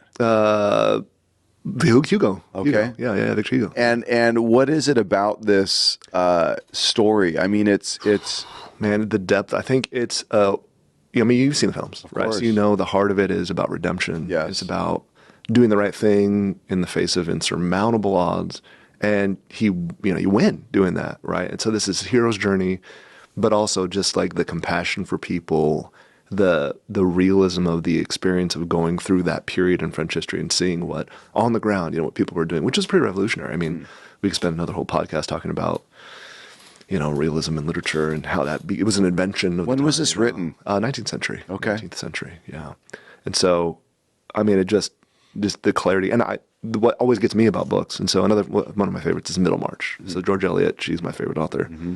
And that book is another huge one. Mm. But like every single phrase just carefully crafted just to really hit you, In Middlemarch. Yeah, every sentence, every phrase, Les Mis too. Like just, you can imagine what it would have been like at that moment to be that person and to experience what they experienced, and just devastating in a way. And like, wow, okay, I get it. And you're immediately transported to that scene. And Do you feel like that's supernatural? I mean, like to have that kind of gift where you can keep stacking words in a way that like drives, you know what I mean? Drives a person deeper and deeper into, it's like I use so many fill words and so in my writing, all this stuff. Like I can't even imagine to have like such an airtight mind that you can keep, you know, layering so that it just, brings this robust like character in front of your eyes in which you're completely consumed by what's happening in that moment. That's right. I mean, I do think, yes, I mean, it's God-given for sure, but it's also a lot of work. I mean, I think we don't get to see that part of it. I mean, you talk to writers, you know, Rick, the writer. I mean, there's a lot of effort that goes into crafting it, you know, and there's sort of, you know, as an English major, there's a Rick Lopez shout out, man. There's sort of a saying among writers in the English literature world, but you know, all novelists wish that they could be short story writers, and all short story writers wish they could be poets. Because poets can just do it in a little and just get it across. And everybody wants to do that, so you can't do that. You write short stories. You can't do that. You write novels. I see. It's sort of the joke among writers, but yeah, man, it's amazing. Yeah, to be able to get to that. So fiction, definitely Middlemarch is a big one. Another really, really big one. Nonfiction, man, there's so many books. There's books I go back to again and again and again. Anti-Fragile, that's one that really hit me in a way. I don't know if you read that one. Nassim Taleb, he's an economist by training. And that book, I try to read it every year, or every other year. But just the concept that, and it blew my mind, that there's a difference between being robust and being anti-fragile. And he's talking about systems, he's talking about people. So he says, you know, something that's robust won't break if it's under stress, but there's something called anti-fragility. These things that when they're stressed, they actually get stronger. Right. So a piece of steel is robust, but an anti-fragile thing actually needs stress. He says humans are anti-fragile. We need stress. And so a lot of the mistakes we make now is we don't stress, or the right kind of stress. Right. So we're very much a culture that's like comfort, ease. You know, we don't want stress. But his whole thesis is, no, you need it. Because if you imagine seeing people in a hospital bed, they can't move for a month, they're not stronger, man. They're much weaker. Whereas somebody in the gym that's like, you know, going after it, they're stronger, right? Totally. So you need that stress, good stress, right? Yes. And so thinking about that really shapes the way I think about working with our students, working with faculty, you know, like, oh, it's stressful, this is bad. It's like, no, it's good. It's good. As long as it's within healthy boundaries, like a river, right? When there's healthy boundaries, it does exactly what it needs to do. There can be over stress, for sure, and there can be under stress. But that book is a really, really big one. Yeah, it really changed the way that I think about my day-to-day. And how we raise our son, too. I mean, with children, they're the biggest example of anti-fragility. Yes. They need to. They have to have it. Fall down. Yes. Oh, my gosh. You know, Yu-Ting and I had a lot of debates about this when he's young. Sure. And I remember first teaching him, you know, how to walk. And she may not remember this or appreciate I'm telling the story, but I remember she's like, okay, we got to watch him. You know, he's walking. You got to watch him. I was like, yeah, I'll be okay. You know, I was like, don't take him outside. Don't take him outside. He needs to experience, you know. So I take him out to the driveway. 5 seconds, immediately falls down, scrapes his knee, blood coming out of his face everywhere. I bring him back in. It's maybe you're right. Maybe I shouldn't have taken him outside right away. But look, he didn't fall again. Sure. You know, and so sometimes you just have to let kids learn, right? That's right. Let them get hurt, let them get cut, let them fall down, let them fail. Yes. You know, and so that is the fastest way to grow. Not only the best way to grow, it's the fastest way to grow. And you got to take the restrictor plate off, man. Like, we never baby-proofed our house. We never put anything over the sockets. Yes. You know, but we're very fortunate that as a child, he was able to be reasoned with. Yes. Even at a very young age. Right. Tell him, look, if you stick something in there, you'll be shocked and hurt. Right. It's like, okay. And he wouldn't do it. Yeah. You know, I mean, just never had an issue with it. He understood and just that was it. Pretty much. No, but it's really true. You know, if you, I think it was Jordan Peterson who said it, you know, he said, if you see a child doing something dangerous, but they're doing it cautiously, let them do it. Let them do it, man. Let them figure it out. 100%. And it's really true. You know, even as you're older, for some reason, we don't want to adopt this, but the only way that you win, the only way that you learn, and the only way that you grow is through failure. 100%. You cannot win until you fail. You can't build a business until you've failed 100 times. That's right. You cannot be successful in anything until you fail. So failure is actually a part of the process. Yes. And a child scraping their knee and falling and hitting their finger with the hammer and all of the things is a part of the process. Yes. Parents are so scared the child is going to, you know, hurt themselves. Yeah, no, totally. And sometimes it does happen. That's what's sad. That's right. But at the end of the day, you've got to let them. I remember my grandma sending me up into the top of a tree Yeah. with a razor sharp saw. Oh, wow. Yeah, bow saw. Yeah. And again, I'm like 7 years old, and I'm 7. climbing to the top of the tree, cutting branches down so that she can lop them, with the with the tools down below. Yeah. And my dad made me run the lawnmower, when I was probably 7 or 8 years old. I begged my dad to let me mow the lawn. Yeah, I mean, and it just, we were forced to do all that stuff. right. We were forced to work, and That's right. and now there's natural intuition into tools and working and building and right. failure and success and hard work and discipline and all of the things, but without all of that, you can never move forward. That's right. And you can do it with the mind. Yes. You can do it mentally. You can do it physically. You can do it emotionally. You must fail in all categories spiritually. That's true. You must fail in order to succeed. And you have to, right? It's the classic Steph Curry, Michael Jordan, Yep. You're not getting to that level without missing millions of shots. That's right. And that is what focuses the person and causes them to be so successful. Such a great point, Danny, and I love that. You called it anti-fragile. Anti-fragile. Man, yeah, we are not steel. No. We're also not glass. He remembers our frame. He knows that we are but dust. That's exactly right. We are dirt bags. That's exactly right. But But you can grow some pretty cool stuff in dirt. you sure can. And you look at some of these redwoods, it's pretty amazing what you can develop in dirt. That's right. And by the grace of God, we make it through. Other books. One that you shared with me was the I think it's the Stanford study. Oh yeah, Good Life. Yes, the Harvard Good Life. study, Yeah, Harvard study, Good Life. Yeah. This book changed. I guess it did. It had a monumental impact, changed my life. Really? Well, I have never looked at. I guess I had never categorized and looked at all of the surrounding communities around me and tried to figure out relationships and long-term and investing in those and what the good life really looks like. And when you couple it with the Word of God, That's right. It really comes to life. That's right. I mean, maybe a 20-second on the Sure. on the book. Yeah, I mean it's a fascinating study. Isn't it a 90-year study or something like At that? least, yeah. I mean, it's multiple generations of people that have gone through the study. Yeah. And so basically they just do these longitudinal studies, interviewing people, and their goal is to find out what makes a good life, what makes people satisfied, what makes them happy. And over, dozens of years, decades and decades of children, grandchildren, the grandparents, they realize that, the good life really all comes down to positive human relationships and connections. And by positive, it doesn't mean just the good. It's the good and the bad, right? They say that some of the most sticky, important relationships is when you're, grieve with those who grieve, mourn with those who mourn, right? Rejoice with those who rejoice. So it's, you're sitting next to somebody going through it, and in that moment, that's when you really feel it's the real stuff. That's real life. It's not the achievement. It's not the material gain. It's, who's around you, who's investing in you, who's pouring into you. I mean, it's funny. We were talking to Nathaniel about this the other day. And you're trying to brainwash him, of course. And they're just thinking about the right thing, right? And I've shown in this video this guy that, this wealthy collector that lived in the Palisades, and he had, because he's getting into Pokemon, all this like rare Pokemon and like millions of dollars of Pokemon. Like this video was taken the day before the fire. And I took a few things to work, and then the next day at work they told us that it burned down, lost everything.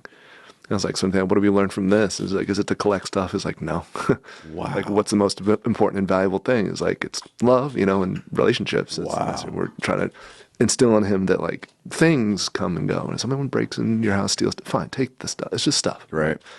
You can get more, you can make more. Yes. But relationships, man, like that's, you gotta guard that and invest in that, because that's what's really going to fulfill you.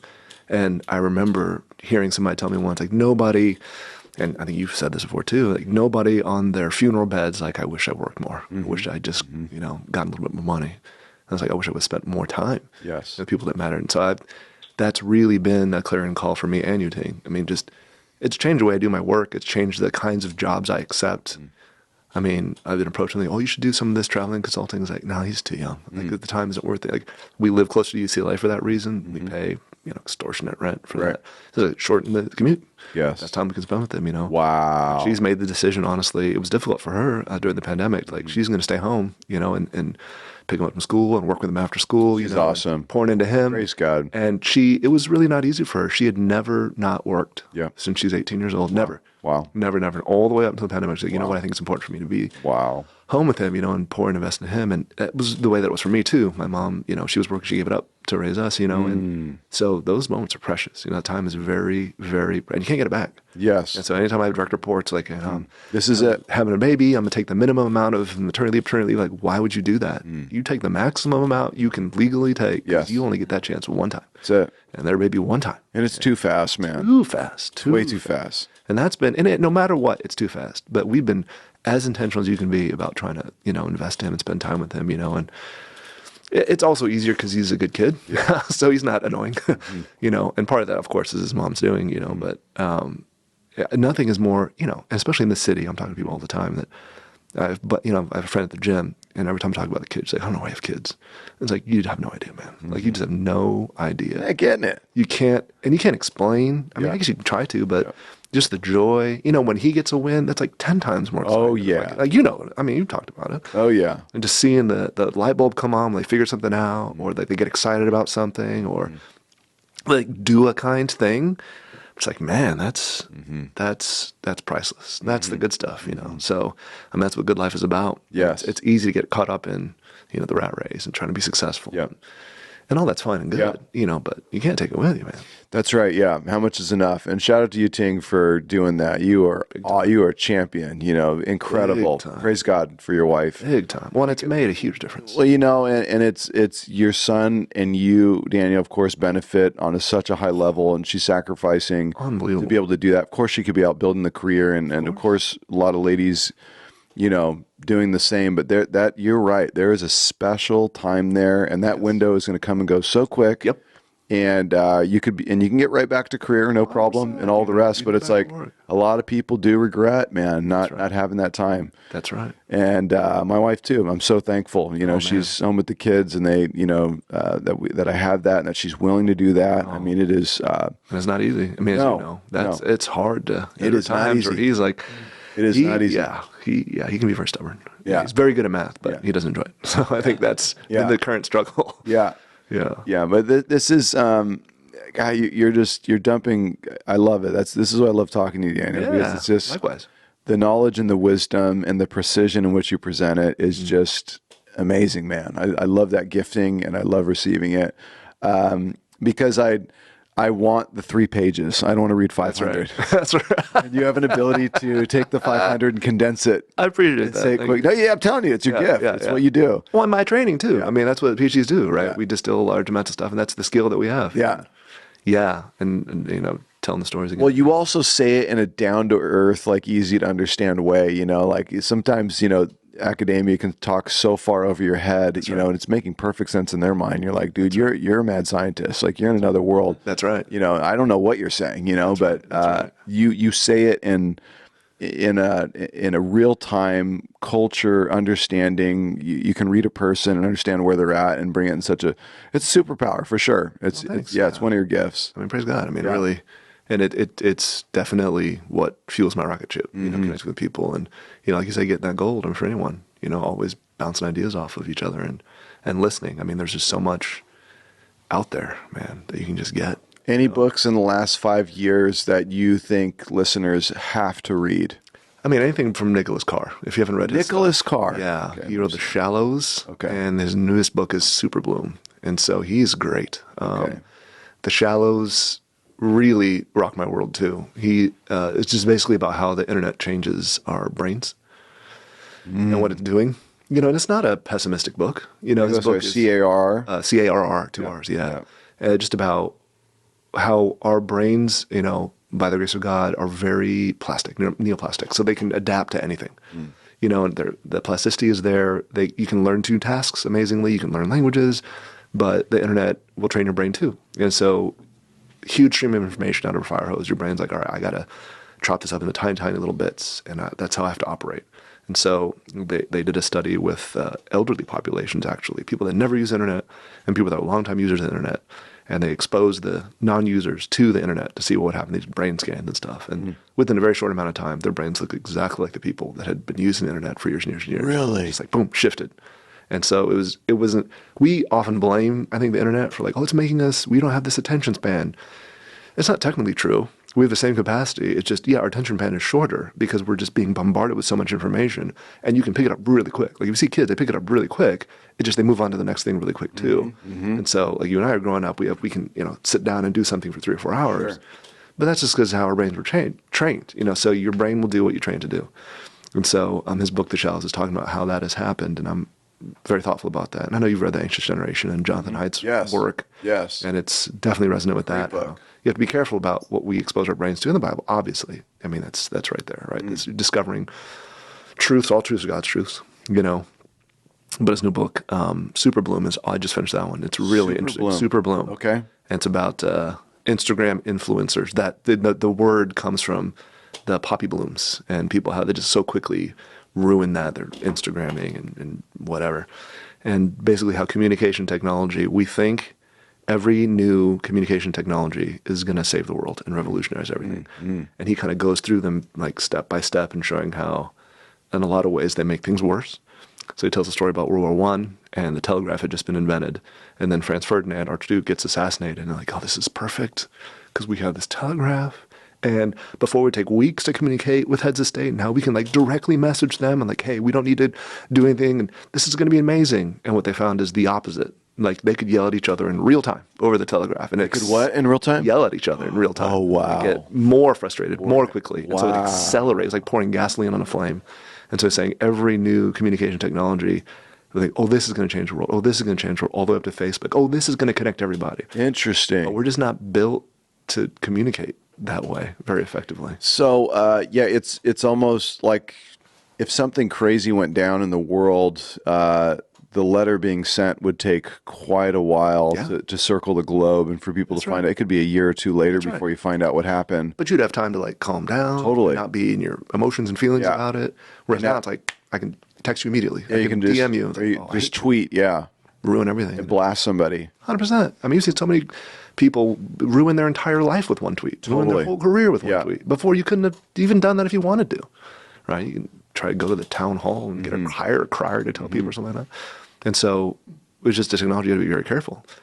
It's a Tower of Babel of sorts because it's like, remember, God confused the language. That's exactly right. The judgment that he would confuse their language so they couldn't talk to each other anymore. That's right. Because then they thought they were everything and they could build this tower to reach heaven. Like, I remember as a kid reading that thinking, well, they never were going to. What was God afraid of? He was like, he wasn't afraid they would reach heaven. He saw that this wasn't good for them, that they knew that they thought that they could be as big as God. And that's already the first step in the wrong. It's already happening. Oh, 100%. And you hear all the technologists talk about this is going to whatever. And Zuckerberg saying like that, I designed this to change the world and bring everybody together. And it's funny how that really directly aligns with their bottom line too every time. It's like, oh, that's a coincidence. It just happens to also make you very rich. Right. Is it really good for people? Right. Because this thing that you could turn off, that would be better for people, but it also make less money. And social media has really, it's destroyed young people, right? I mean, it is causing the suicide rates to skyrocket and depression, 100%. Anxiety, and all of the anxious generation, right? That's right. And then, but even adults, it's caused us to feel like we're missing out, feel like our life isn't good enough when we look at other people's accounts and jealousy and coveting and, all of the things start showing up when you wouldn't know what everybody was doing on the planet until they gave you a phone call or you saw them like, oh, what have you guys been up to? Oh, we got to do that and that and that. It was great. That's right. And I don't think you're supposed to be connected to everybody in the whole world. We can't be. And I don't think you're supposed to be consuming the news, all the bad news of the whole world all the time. I mean, it's such a temptation because we're fueled by that, right? We want to hear the bad news. We want to know like, what bleed it leads, right? But it's not good for us. As you pointed out before, it's not good for us to know. I mean, especially I see young people now, things that there's nothing you can do about that just consume so much of their waking hours. Totally. And they're stressing out about it and they're losing sleep. Like I've heard of stories. I know I don't know any of these people. I've heard of stories of young people like they're losing sleep because of like the environment and pollution and climate change, like they can do nothing about that. I mean, it's happening, or now, I don't know. Or worried about celebrities or something. 100%. It's Like, just I need somebody you've never met. It's like, they're breaking up. I can't believe it. they're or talking whatever. about it. Yeah. And like it's consuming their life, and they're losing sleep, genuinely losing sleep. I remember reading a study, and I have to check whether this is true or not. I think it is, that a lot of the ADHD that they're diagnosing now is actually misdiagnosed sleep deprivation because kids are on their phones till 2 a.m. Wow. So like the sleep deprivation brings the symptoms of attention deficit because they can't focus, they can't concentrate, easily irritated because they're just not sleeping, man. They're not sleeping enough, No, I've heard it. And the circadian rhythm is thrown off because of these blue lights. This consuming this LED like in your eyes is so bad for us. And of course, it's in our TVs and it's in our screens and it's in everything. That's right. And it's even in our above lights. Right. So what's happening is it's instead of connecting with the sun and the moon, the way that we were built to, we're connecting with all these other screens and lights. That's right. And it's throwing off sleep. And That's right.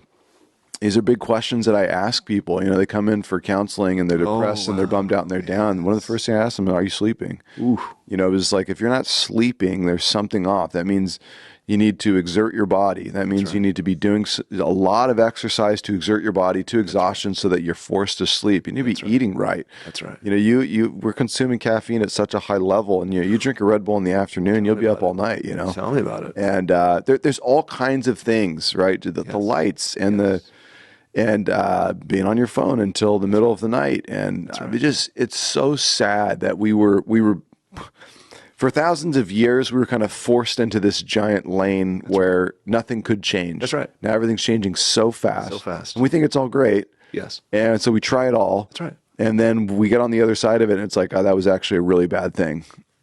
Social media experiment. The social media in real experiment. time. There's a documentary 100 years, man. They're going to look back and say that was probably the worst thing we ever did. I hope they'll still be able to make documentaries in 100 years. Right. We'll see. It's a mess. And one thing, too, to add to that used to keep me up. I slept terrible in college.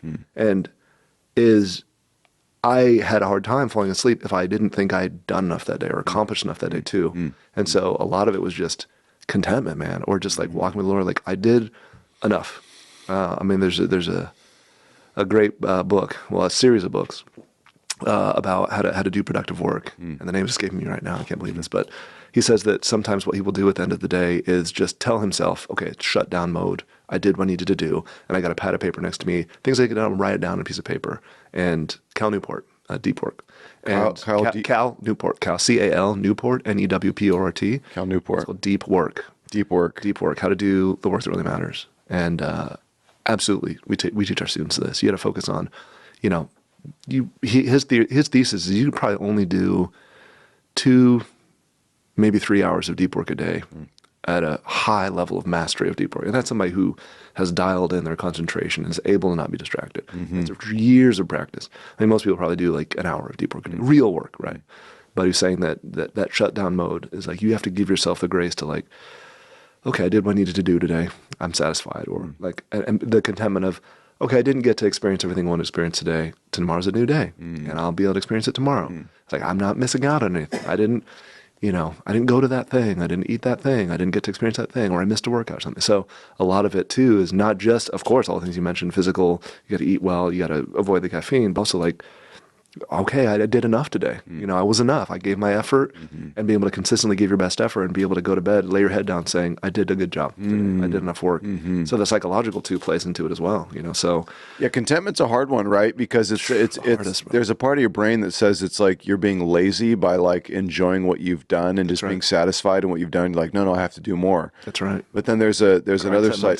Yeah. But then there's another, almost like performance syndrome where it's like, if you keep striving and keep building and you never stop and enjoy, you'll look back on your life 10, 20 years later. I didn't enjoy any of that. Like I literally just plowing forward, just trying to do more, and you never stop. And that, contentment.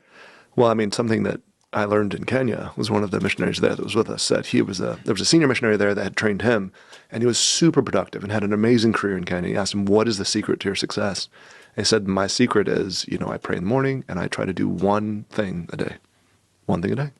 I just stack those days up and years after years do one thing. I love it. And that's it. And I focus on that. And once I've done that one thing, it's a free ride the rest of the day. So good. I thought about that when I was first starting my career too. The grind is like, okay, did I do my one thing today? You know, and I will tell to my team, like, you know, we'll have a meeting with the student and they solve the problem. It's like, all right, you did your thing today. You did your one thing. You helped a student today. That was your one thing.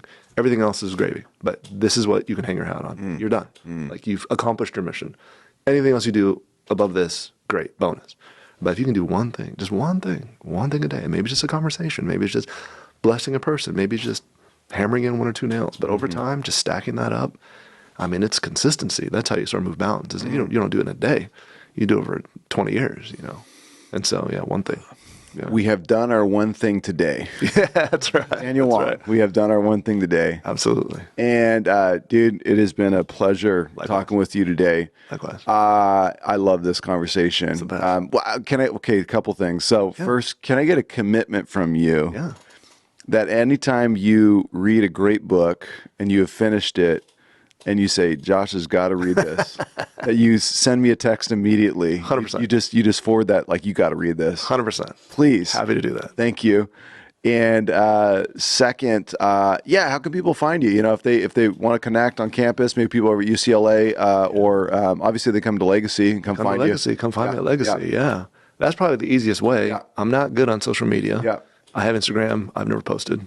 I don't post to Facebook. But you're in the offices over there at UCLA. I am. Yeah, you can come on campus, ask for Daniel Wong. They'll probably navigate you to him. 100%. Google me, look me up. Yeah. You can find articles I publish too. Google me Hey, there. nice. Google Scholar, baby. Yes, okay. Yeah. But just come find me, or know somebody that knows me, connect with me. They'll get my phone number. Yeah. Thank you, brother. You're a blessing to Legacy. Appreciate you. You're a blessing to the brothers. You're a blessing to me. Thanks. And we really appreciate you guys. And I just appreciate your example, man. I appreciate your moving forward and believing that God has unbelievable things in store. So cheers to Daniel Wong. Let's go get some barbecue. What do you say? Do it. Right. Let's do it. Hey, thanks so much for listening to the show today.